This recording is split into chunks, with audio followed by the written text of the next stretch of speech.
جراحی زیبایی و تزریق فیلر و بوتاکس و هزار جور اتفاق دیگه ما عملاً آدم زشت نداریم. یعنی اون بیرون همه آدما خوشگلن، ولی این قصه کلاً دید منو نسبت به زیبایی عوض کرد. میگن یه استادی تو کلاسش از دانشجوها پرسید به نظرتون چه چیزی باعث زیبایی یه انسان میشه؟ یه عده گفتن داشتن چشمای درشت، یه عده گفتن قد بلند، یه عده گفتن پوست سفید و روشن.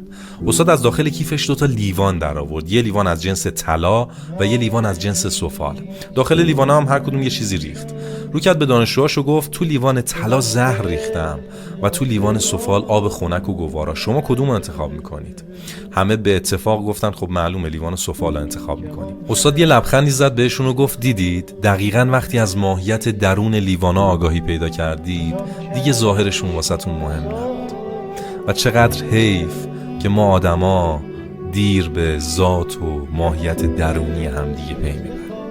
و اکثر ما هم ضربه هامونو از آدمای خوردیم که اتفاقاً ظاهر خوشگلی داشتن، حرفای قشنگی میزدن، ولی درون و ذاتشون خوب نبود.